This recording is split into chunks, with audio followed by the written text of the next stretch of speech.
किसी भी गोल पे आप काम करना शुरू करते हो तो उस गोल में प्रोग्रेस बहुत धीमी होती है।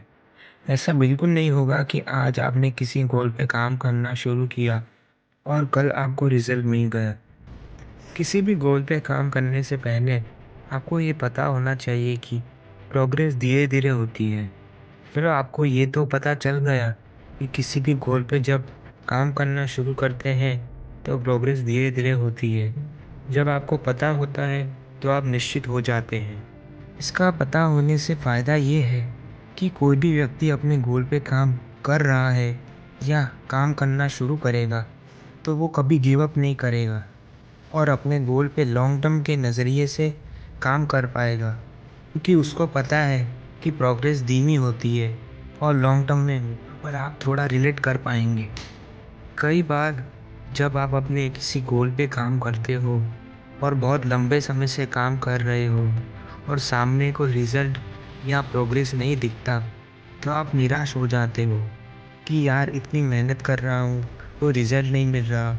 बस यहीं पे ज़्यादातर लोग फ्रस्ट्रेटेड होके अपने गोल पे काम करना छोड़ दे। ये कहानी आपको ये समझने में मदद करेगी कि स्लो प्रोग्रेस असलियत में कितनी शक्तिशाली हो सकती है। एक मूर्तिकार एक बहुत बड़े और सख्त पत्थर से एक सुंदर मूर्ति बनाने की कोशिश कर रहा था। वो अपने हथौड़े और छेनी से उस पत्थर पर लगातार प्रहार कर रहा था।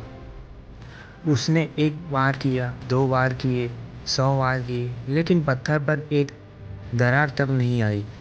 देखने वालों को लग रहा था कि मूर्तिकार अपना समय बर्बाद कर रहा है और उसकी मेहनत का कोई नतीजा नहीं लेकर रहा। वो मूर्तिकार थका हुआ था, पसीने से लथपथ था, लेकिन वो रुका नहीं। उसने हार नहीं मानी और पत्थर पर प्रहार करना जारी रखा। अंत में जब उसने 701वां वार किया तो वो विशाल पत्थर 2 हिस्सों में टूट गए। क्या वो पत्थर उस आखिरी चोट से टूटा? नहीं, वो पत्थर उन 700 चोटों की वजह से टूटा जो उस आखिरी चोट से पहले मारी गई थी। वे शुरुआती 700 प्रहार बेकार नहीं थे, वे पत्थर को अंदर से कमज़ोर कर रहे थे। भले ही बाहर से कुछ दिखाई नहीं दे। इस कहानी से आपको सीख मिलती है कि जब आपको लगे कि आप मेहनत कर रहे हैं और प्रोग्रेस धीमी है तो याद रखिए कि आप उस मूर्तिकार की तरह हैं।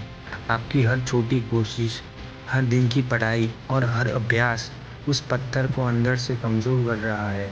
सफलता की वो आखिरी चोट तभी काम करेगी जब आप शुरुआती धीमी प्रगति वाले चरण से गुजरने का साहस रखें। आपको इतना ही कहता हूँ कि आप जो भी लक्ष्य पे काम कर रहे हो उस लक्ष्य पे कंसिस्टेंसी से काम करते रहो, क्योंकि जब मैंने अपना यूट्यूब चैनल स्टार्ट किया था तो मेरे चैनल पर 76 सब्सक्राइबर थे और मुझे गिव अप करने का मन हुआ, पर मैं रुका और अपने आप से पूछा कि क्या जितने भी सफल लोग हैं उन्हें भी अपने काम में एक ही दिन में प्रोग्रेस मिल गई होगी? नहीं।